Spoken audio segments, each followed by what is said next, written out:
occhi della sera era già primavera e nei corpi caldi entrava la mia età.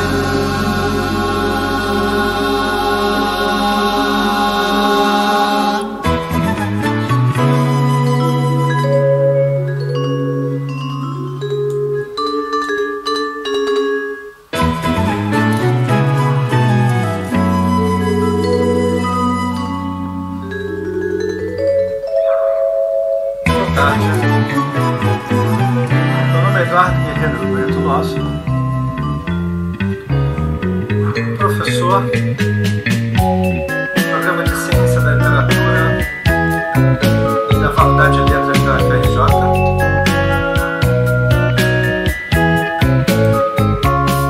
E vamos dar continuidade à nossa exposição sobre o conceito de desencantamento.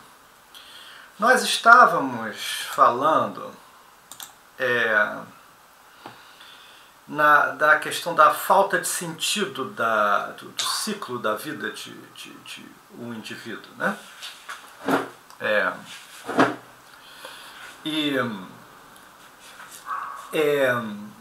Enfim, que o civilizado ele está preso, né, numa busca sem fim, assim, de conhecimento.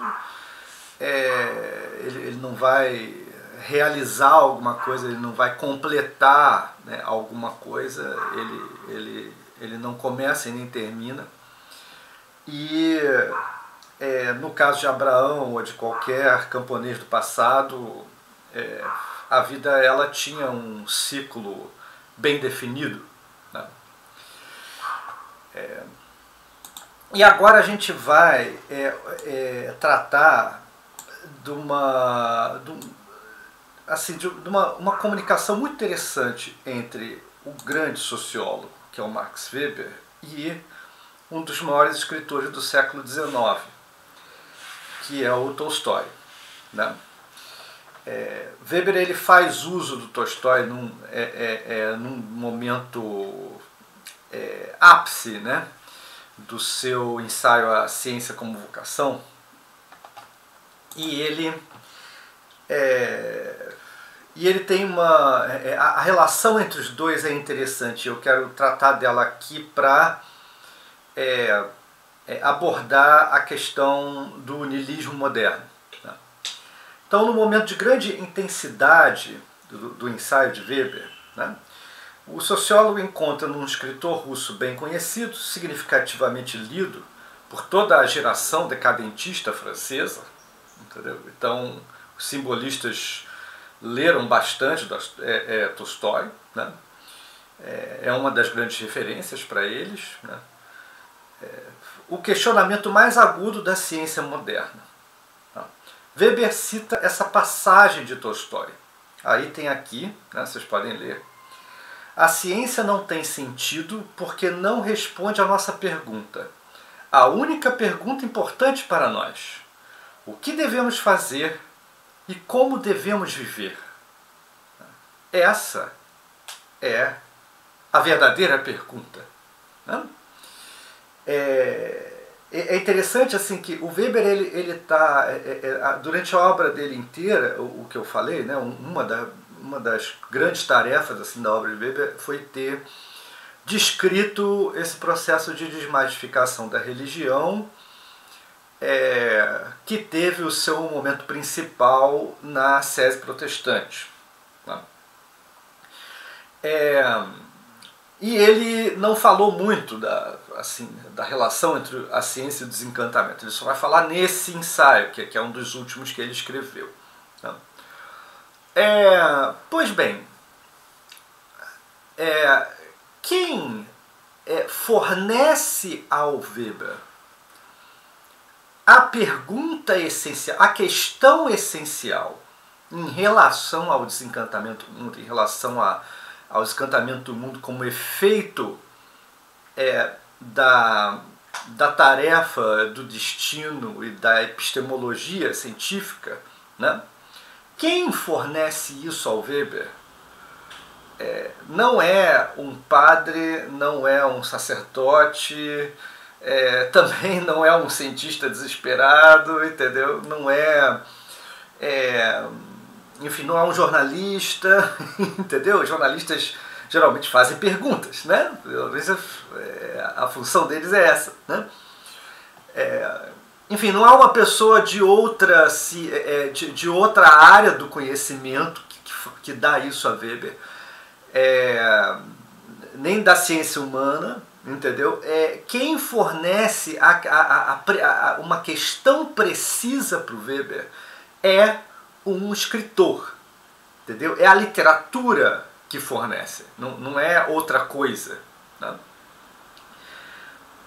Weber não informa de onde tirou tal passagem, tal como está redigida. Então, assim, se você procurar essa passagem exatamente como está escrita, você não vai encontrar, né? Mas a ideia se encontra perfeitamente colocada no capítulo 5 do livro Uma Confissão de Tolstói, né? É um livro de 1862, né? Essa década de 60 foi a década que apareceu os primeiros grandes romances do Tolstói, Dostoiévski, né? Pode ter tido alguma coisa antes, mas essa é uma década privilegiada do despontar da literatura russa, e esse livro depois foi lido, né? Enfim, pela Europa Central, né, e tal. Bem, me refiro aqui, obviamente, à França e à Alemanha, né? Nesse livro, Tolstói ele descreve de forma aguda sua busca pessoal pelo sentido da vida, ligado tanto a estudos de diversas ciências e religiões, quanto à observação da sociedade russa e seus acontecimentos políticos. Então, assim, o que interessa ao livro é justamente a questão do sentido da vida no mundo contemporâneo, no mundo de 1860, nessa década, entendeu? Sobre o impacto do positivismo, né? Sobre o impacto, enfim, até mesmo do realismo, assim, de uma influência que a própria literatura vai ter dessa mentalidade científica, né? É um relato assim muito intenso, agudo e curioso, interessante, né? Desperta o entusiasmo do leitor, como um bom escritor um bom escritor do século XIX sabe fazer, né? Mostrando como que a trajetória mesmo biográfica, né, do Tolstói, como que ela formulou questões e buscou coisas em diversos saberes e diversas atividades, né? Então, assim, essa descrição da busca pessoal, né, ela é ao mesmo tempo uma narrativa biográfica e ao mesmo tempo um questionamento existencial, entendeu? E nesse capítulo, enquanto Tolstói fala de suas incursões pela ciência experimental, ele considera tais saberes, e aí tem uma citação que vale a pena a gente acompanhar, né?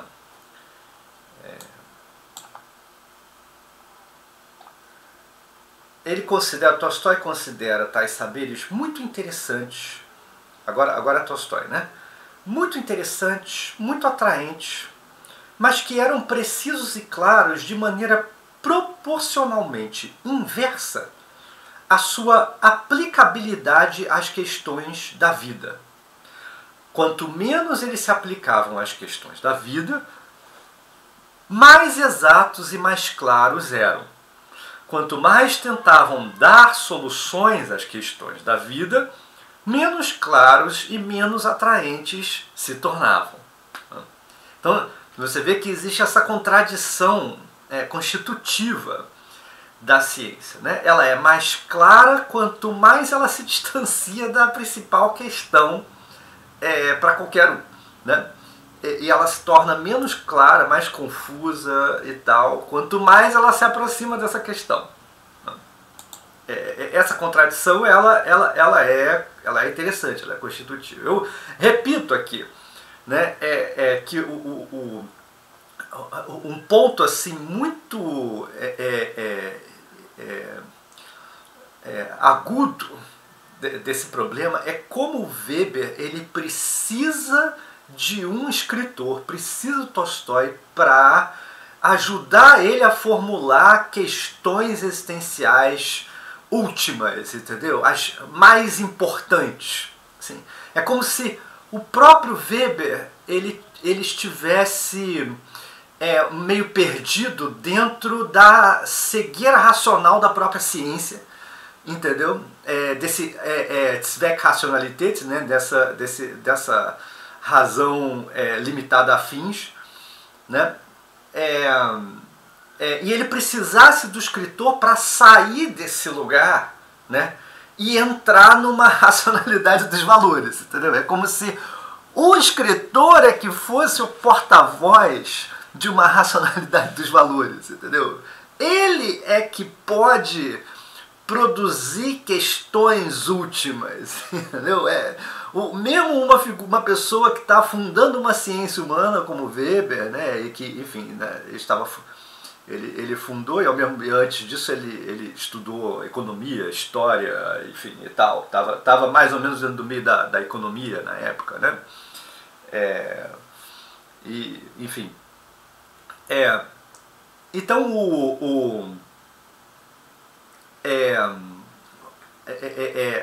o Tolstói ele é absolutamente essencial para o Weber, entendeu? O Tolstói ele é que levanta a grande questão do ensaio, né? Então vamos continuar a ler o Tolstói, né?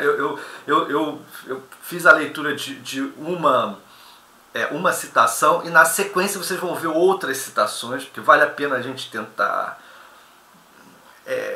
escutar a música da prosa do Tolstói, entendeu? E como que essa questão, a melodia dessa questão, entendeu? É bom a gente escutar isso, né?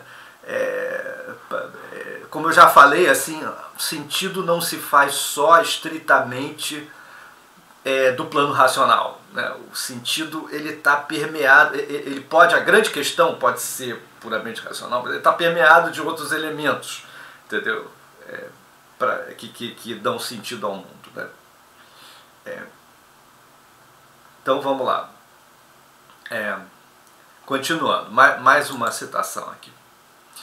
Se nos voltamos para o ramo dos saberes que não se ocupam com as soluções das questões da vida, mas que respondem às suas próprias questões científicas específicas, nos admiramos com a força da inteligência humana, mas sabemos de antemão que não há aí respostas para questões da vida. Então, ele repete nesse momento aqui a mesma correlação que ele fez no primeiro trecho, né? Quer dizer, ele diz, esses saberes são muito interessantes, esses indivíduos, esses cientistas são muito inteligentes, né? Esse pessoal apresenta assim um conhecimento atraente, interessante, preciso, claro, né? Ele tece vários elogios, né, a isso assim, e aí depois ele diz, mas, né, aí vem a adversativa, né, mas não se refere àquilo que eu estou buscando, que supostamente qualquer pessoa, né, está buscando, de fato. A busca do sentido pessoal, individual, né, a busca do sentido da vida, né. Eles dizem, para as perguntas o que você é e para que você vive, não temos respostas e não tratamos desse assunto. Mas se você precisa conhecer as leis da luz, da composição química, as leis do desenvolvimento dos organismos, se precisa saber as leis dos corpos, suas formas e a relação dos números com as grandezas, se precisa saber as leis da sua razão, então para tudo isso temos respostas claras, precisas e inquestionáveis. Então assim, a precisão absoluta está onde a nossa principal questão não está, entendeu? Então você aprende um monte de coisas a respeito do mundo, entendeu? Mas essas coisas, esse saber a respeito do mundo, ele não tem absolutamente nenhuma relação com a sua grande questão. É exatamente o contrário do saber encantado. O saber encantado, todo o saber do mundo, ele tinha mensagens fundamentais para a condução da sua vida, para o sentido da vida. Entendeu? E essa relação entre os saberes do mundo e a condução da vida, o sentido da vida, o propósito da vida, essa relação, né, não era uma relação racional, né? Ela era uma relação afetiva, simbólica, emocional, entendeu? Sensível, estética, entendeu? Ela tava assim, o próprio saber, ele tinha um componente estético, né?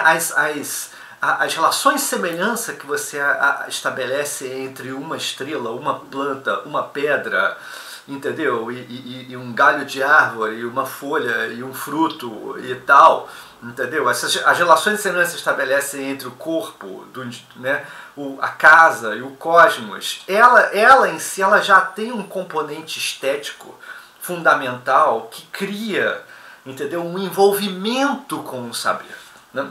E a ciência pode até ser atraente, pode até ser, enfim, você estudar química, entendeu? Pode até ser um estudo que causa um prazer, entendeu? Um prazer intelectual.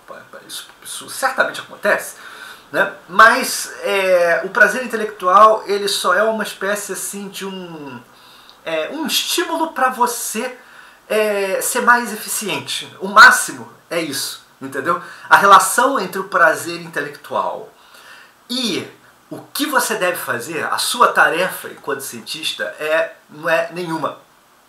Entendeu? Não é absolutamente nenhuma. Assim, para você ser eficiente, pouco importa se você sentiu prazer ou não.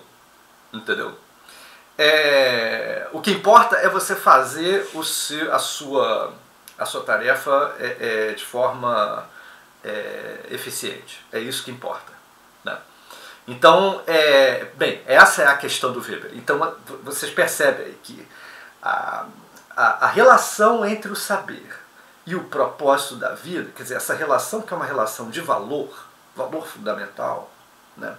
Essa relação não existe mais na ciência. Isso está perfeitamente claro nesses momentos aqui do livro do Tolstói, nesse capítulo 5º. Né? Bem, mais uma citação.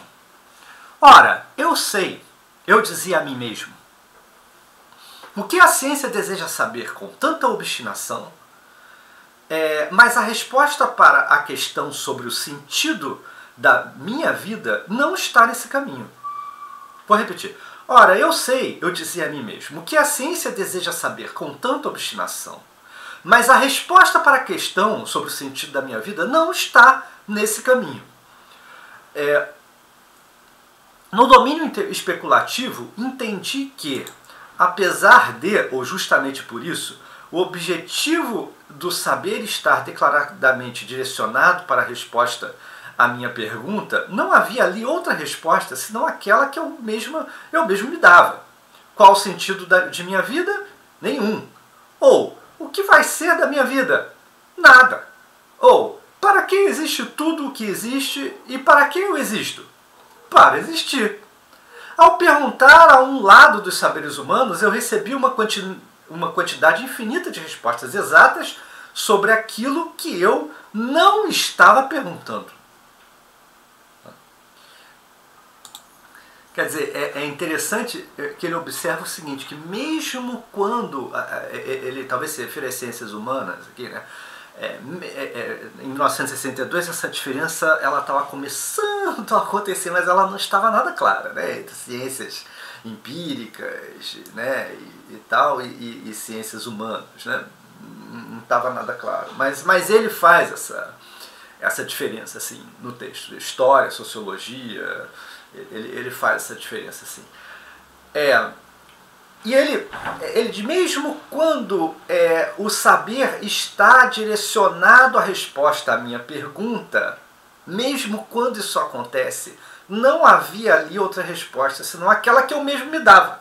Quer dizer, ele nas outras partes do livro, ele se refere ao Schopenhauer, especialmente assim, a leitura de filósofo que ele tem é Schopenhauer, alguma outra coisa que eu agora não me recordo exatamente, assim, mas ele cita a Bíblia também, ele cita a Bíblia, enfim, ele cita o Eclesiastes, cita Platão, ele cita o Fédon de Platão, né? Toda essa questão sobre a morte, e cita o Schopenhauer, isso Platão e Schopenhauer, né?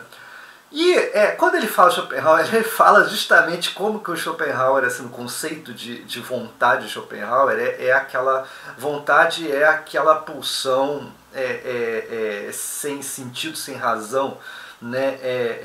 Aleatória, que é uma pulsão de vida que não tem sentido nenhum, né? Enfim, e em relação à qual nós somos conduzidos por ela, né? Inevitavelmente. É uma força inconsciente, sem sentido, sem propósito racional, né? Então, quer dizer, mesmo quando ele busca da filosofia, que seria o lugar que deveria dar, né, segundo o Pierre Hadot e a leitura que o Weber faz de Platão, né, a filosofia seria a disciplina que daria essa resposta, né, mas mesmo consultando, né, os últimos grandes filósofos do seu tempo, né, ele pergunta o sentido da vida dele e a resposta é nenhum. O que vai ser da minha vida? Nada. Para que existe tudo que existe? Para que eu existo? Para existir. Quer dizer, mesmo esses filósofos, né, isso é bem Schopenhauer, né? A gente reconhece isso aqui, assim, isso perfeitamente, tá? Né? E, enfim, os decadentistas e simbolistas são leitores ferrenhos de Schopenhauer, né? Então, nesse momento aqui, ele chega a falar, né, indiretamente está aqui, mas é isso, ele chega a falar assim, dos próprios saberes que poderiam responder essa pergunta. E aí depois, quer dizer, ao perguntar a um lado dos saberes humanos, eu recebi uma quantidade infinita de respostas exatas sobre aquilo que eu não estava perguntando. Então, no final das contas, até mesmo as humanidades, elas sofrem exatamente do mesmo problema das ciências exatas, entendeu? Elas não estão fora desse problema, não. Então, agora, passando para a próxima citação. Em face de tal resposta, porém, se demonstra que ela não responde à pergunta. Preciso saber o sentido de minha vida. E o fato de minha vida ser uma partícula do infinito não só não lhe dá sentido, como destrói qualquer possibilidade de sentido. Então, o problema é mais radical, né? E Weber, ele captou muito bem, entendeu, esse ponto aqui, né? No ensaio dele, ele desenvolve exatamente isso. Assim. Não só a ciência não responde à pergunta, mas aquilo que, assim, o saber que a ciência tem para oferecer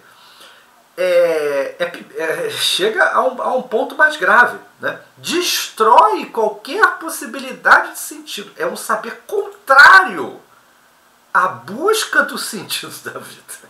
Entendeu? O buraco é mais embaixo mesmo, né? Enfim.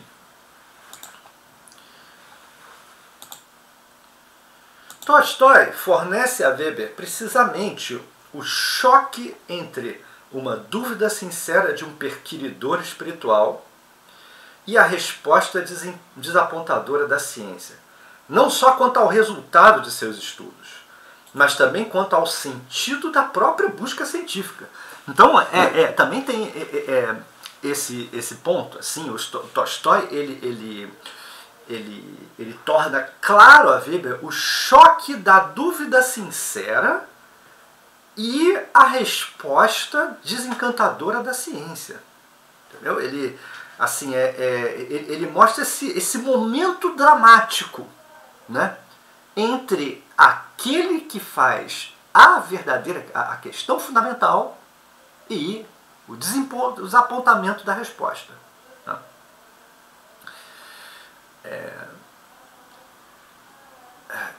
Ou seja, o sentido, e vai mais além, a própria ciência, ela põe em questão o sentido da busca científica, entendeu? Porque se não tem sentido para a sua vida, né, a direção para onde a ciência está indo, para que você vai ser cientista, afinal de contas? Entendeu? Isso é um ponto do ensaio do Weber. Né? O ponto do ensaio do Weber também é esse. É assim, não, mas a ciência, ela rigorosamente, ela não responde, ela não entusiasma assim, o cientista a ser cientista. Entendeu? Ele não está dizendo, eu queria que ficasse bem claro para vocês o seguinte, ele não está dizendo sobre isso, ele não está se referindo à forma como cientistas, ou como reitores de universidade, ou como coordenadores, entendeu, de programa, chefes de departamento, presidentes de associações científicas, nos seus discursos laudatórios em relação à sua área, entendeu? Entusiasmantes para os alunos. Ele não está se referindo a esses discursos, eles não são ciência, entendeu? Esses discursos, eles são rituais da academia, entendeu? São rituais da academia. Eles não são ciência, entendeu? Assim, ele está se referindo ao que a ciência, não aos cientistas fora da ciência, mas o que a ciência pode responder, entendeu, em relação ao propósito de você ser cientista. Entendeu? A resposta ela não existe propósito nenhum, entendeu? Para você ser cientista. A ciência, o saber científico não responde essa pergunta. Entendeu? Enfim, não é por aí. É claro que, repito, o estudo dos diversas áreas da ciência, ele é entusiasmante para os especialistas. Os especialistas estão sempre muito entusiasmados com o que fazem. Né? Dá um grande prazer a eles, entendeu? Mas, assim, isso não tem muita relação com o propósito, com a tarefa que eles têm que fazer, né? E nem com a eficiência. Assim. A eficiência ela se destaca, né? Do entusiasmo, do prazer, do sentido, entendeu? O pessoal que você dá aquilo. Então, o que interessa é você fazer aquilo bem feito, ponto. Né? Aí eu queria mostrar para vocês uma passagem do Weber mesmo. Tá?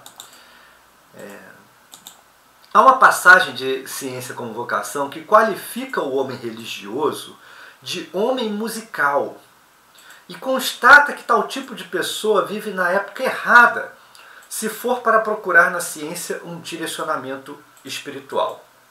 Tá? E aí a gente vamos dar uma lida nesse trecho que é de fato interessante. Assim, é um momento do texto em que ele qualifica esse perquiridor espiritual como um homem musical, entendeu? Ele relaciona a ciência, o homem musical com o homem religioso. Eles são a mesma pessoa. Né? É interessante. Vamos ler esse trecho. Weber, né?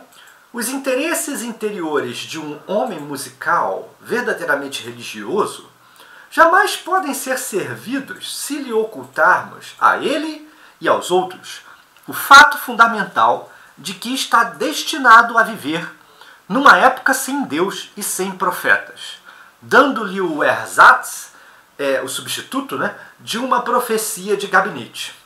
A integridade de seu órgão religioso, ao que me parece, deve rebelar-se contra isso. Então, enfim, ele está procurando deixar claro que, enfim, que esses interesses interiores, eles não podem buscar na ciência uma profecia de gabinete. É interessante essa expressão que ele usou, né? Porque é justamente isso. Se a ciência é o grande saber da modernidade, entendeu? É ela que fornece o saber mais seguro, né, o mais preciso possível, o mais inquestionável, né, e etc e tal. Se é ela, entendeu? Se é ela que se é ela que tem esse estatuto, né? Então é claro que figuras como Tolstói vão buscar na ciência o sentido, a resposta em relação à questão sobre o sentido da sua vida. É claro que figuras como Tolstói vão buscar na ciência essa resposta. E aí o Weber diz, e é tarefa da ciência mostrar que ela não vai responder isso, entendeu? Isso faz parte da, assim, isso corresponde à integridade da própria ciência, entendeu? É da responsabilidade de um cientista, né? Enfim, é a prova de que ele não é um charlatão, de que ele não está se servindo do seu lugar para buscar coisas diferentes, entendeu? Do que a ciência se propõe. É uma prova desse cientista dizer, eu não respondo a sua pergunta, entendeu? A ciência não tem nada a dizer sobre isso, entendeu?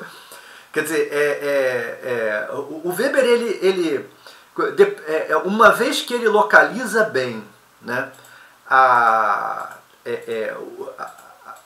assim, a gravidade da questão do Tolstói, né, tanto da questão como da perspicácia, né, de perceber que tanto o propósito da questão quanto o desapontamento da resposta, né, quer dizer, depois de Weber apresentar essa qualidade do gênio tolstoiano muito bem, né, depois disso, o Weber ele ainda ratifica, entendeu, esse descompasso, ele ratifica esse abismo, né? Ele ratifica essa separação, entendeu? Ele ainda diz, não só o Tolstói está certo, como, assim, se o cientista ele é íntegro, entendeu? Ele vai ter que se comportar exatamente desse modo. Não. Essa é a questão. A integridade, e aí em relação ao religioso, né, a esse perquiridor religioso, né, aí ele está dizendo, a integridade de seu órgão religioso, né, ao que parece, deve rebelar-se contra isso. Aí é claro, assim, os buscadores espirituais, eles vão ter que se rebelar contra isso. Isso aí, entendeu? O cientista, ele tem que fazer o papel dele, ele tem que dizer não, entendeu? Não estamos interessados nessa pergunta, entendeu? A ciência não serve para responder essa pergunta. E os homens religiosos devem se rebelar contra isso, sim, né? É isso que ele está dizendo. Agora, ele não vai mais adiante em relação a isso, não. Ele não desenvolve que tipo de rebeldia um homem musical deveria fazer. Isso não é Weber, entendeu? Weber, ele tem muito... Assim, esse é o é um ensaio dele mais em que ele mais sai da sua imparcialidade. E mesmo assim, isso só serve para ratificar a sua imparcialidade, no final das contas. Entendeu? Então, assim, na verdade, o Weber, a inteligência do Weber, ela percebe assim, o aspecto trágico desse problema. Entendeu? Então ele apresenta o lado trágico desse problema, né? Ao mesmo tempo em que ele apresenta isso, ele não, entendeu? Ele não é um romântico anticapitalista. Não é.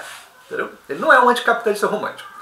Ele não formula, entendeu? Uma utopia, ele não formula uma mitologia pessoal, ele não formula o desenvolvimento assim, de uma articulação dessa revolta, nada disso. Entendeu? Ele simplesmente constata o aspecto trágico dessa situação. Só isso. É isso que ele faz. Ok. Então, podemos terminar esse vídeo por aqui. No próximo vídeo a gente continua. A gente já vai fazer o nosso resumo de toda essa trajetória do primeiro tópico de nosso curso. Muito obrigado, curte aí, valeu. Muito obrigado pela sua preciosíssima atenção.